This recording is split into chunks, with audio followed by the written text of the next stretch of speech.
Hey, how's it going? Welcome back to another episode of Mike's Codecast. And today I want to talk a little bit about VS Code, which is one of my favorite IDEs to use. There are other ones, and there's like IntelliJ, and it's a great code editor, but it's also a little bit pricey. So that's why I like VS Code for the money. I think it's a decent platform. So you can go to code.visualstudio.com and you can download it. So if you have it should say what you have here. So Mac Universal, Windows, or Linux. I would have Mac, but I already have installed. So go ahead and pause the video and download it, then come right back. Also, if you like my content, please subscribe so I can reach more people in the future. It's how you can grow the channel and continue to bring you free education on web development and so much more. So please subscribe. If you need to pause the video to subscribe, please do that now because it greatly helps me so much. And cool. So then once you open a VS Code, you go through the install. This is kind of what you look at. And we'll just start down here. This is like the Explorer. And from here, you have you can open a folder that you want to code with. We'll look at that later. You might not have clone repository yet because you don't have Git installed, but we'll talk about that as well in the Java project as well. This is source control. If you don't see that, there's an extension you need to download. Let's talk about extensions. I have a lot installed, so you might not need all these, but I'll talk about some of my favorite ones. Auto close tag is a good one to get because it will do something like this. Here, let's do this. Open folder. Let's go to GitHub and let's just open this test folder. And you can see there's nothing in there, but let's go to like index.html. Not HL, it's HTML. Okay. So if you do something like this, you go H1, it automatically closes your tag, and it's just a cool thing to have. Saves you a lot of work. Auto import. Yeah, this one I recommend too. There's some imports that it'll bring in when you start getting to like more JavaScript. Auto rename tag also is a good one because if I go here and I go to H1, I change H2, it changes both tags. So that's cool to get. Better comments. Um, uh, yeah, I don't use them a whole lot, but you can check out if you want. A spell checker, nice to have because when you're like, let's say you have like a index.js file and you have a JavaScript file and you're like function, actually, that's a good example. Function my name, and then something like this.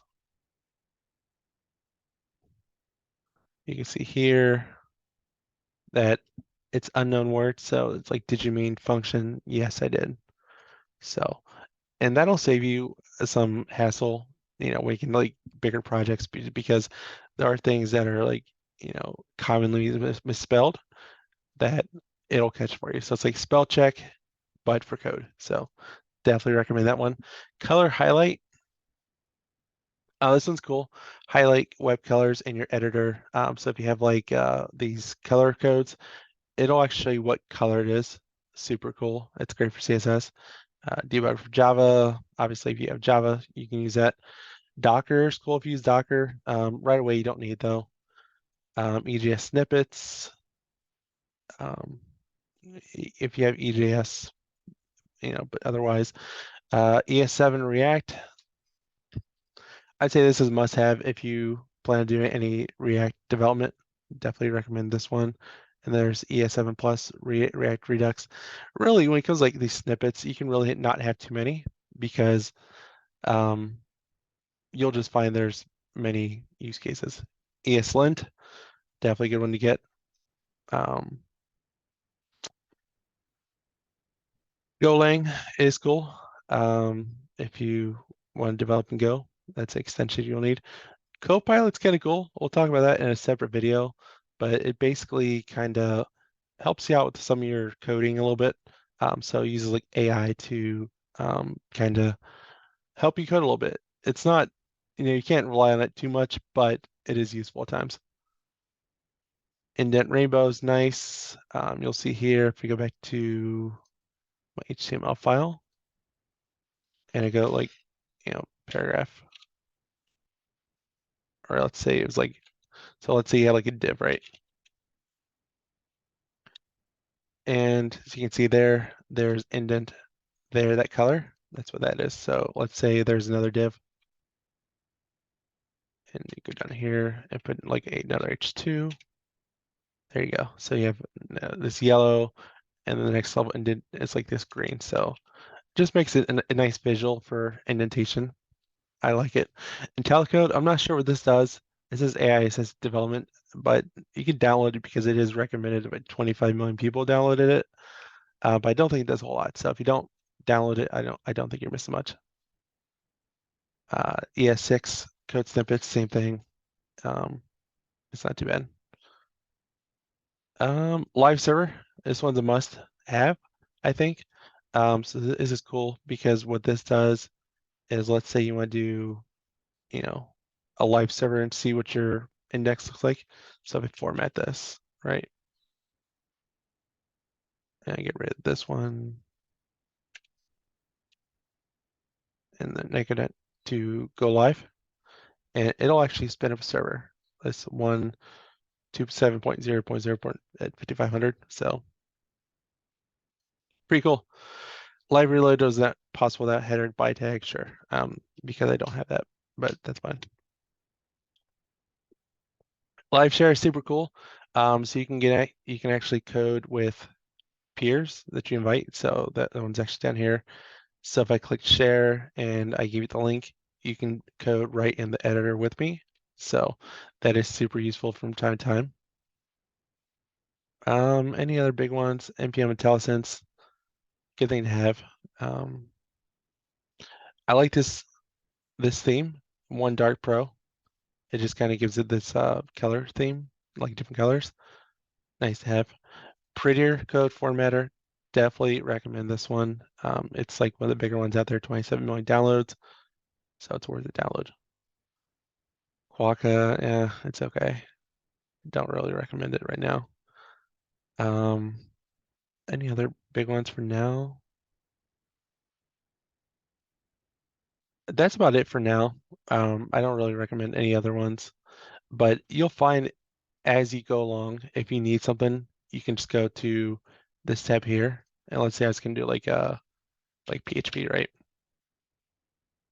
And it'll bring up all-in-one PHP support. So what I would do is I would go down here and just download the ones that have, a lot of downloads, a lot of stars, and because that'll help you code in your language a little bit better. For some things like Golang, it's pretty much required, but I think for just like, like JavaScript, there's no requirements for extensions, but definitely it'll make your life easier by downloading some. You can also install Git. Git Lens is a good one. Git Blame is super cool. And I think GitHub is the main one. Obviously this one is, did it just change this? Okay, GitHub pull request. So this is the new one. So download this one, GitHub pull request and issues. Aside from that, there's also, if you go to like preferences and settings, there's a whole bunch of settings here, which you can kind of set different things. So definitely take your time and go through here. Formatting, I like format on save. I think that's useful. Format on paste, some people like that. I don't particularly like that because it's going to format every time you paste something, which I think is kind of obnoxious. Other than that, that's about it for now. So there's your settings. So you can close out of that. And then this is cool too. Let's say you want to open this one to the right. If you right click it and click open to the side, you can have your code space side by side, which is super helpful. And then if you right click this, you can, I believe you can split to the right again. I mean, so it's not going to be super useful because it's the same file, but if you had like multiple files, you can see where this can be useful. What else? If you want to stop the live server, click this. And also on my keyboard, it's the command and plus minus. You can make your font bigger, smaller. So, you know, I recommend having the font, as big as you need it, because otherwise I think your eyes will strain more, and it's just a lot better to have a comfortable font. So, see if there's anything else I'm missing. Oh yeah, and then terminal. You can click new terminal, and you can actually have a terminal. It'll open up in this folder. So now you have, your default, you know, if you have like a bash profile, if you use Windows, or if you use ZSH if you're on Mac. So now you have a full terminal, which is kind of cool. Output, problems, and then the debug console. If you run a debugger, you can evaluate expressions, and that's right here. So we will go over this in detail in another video. So if you make sure you don't want to miss that, please subscribe, and we can definitely you know learn all about debugging. Debugging is one of those skills that is really valuable, I think, which is often overlooked, because a lot of times, and I don't want to go into too much of a tangent, but these developers who code, you watch them and they don't make mistakes. They don't debug their code because they already have the solution to the right of what the code's supposed to do. So they don't make mistakes. So therefore, they're not debugging. Therefore, you're not getting experience, because as a developer, you're going to spend about 25-30% of your time debugging your code and finding a way to fix a problem. It's very common, and I don't think you get that experience from a lot of developers in YouTube. So we'll definitely touch on that, and also touch on a lot of testing as well. Testing and debugging are two things that I think are highly underrated, but so important as a developer.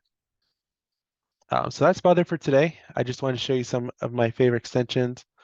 And so you go here, you close it out. And like, let's say you want to close this one out, go to like a different project. You can do File, Close Folder. It'll take you back to the home screen. You can open up a different one. Let's say I want to open up this project, and there you go.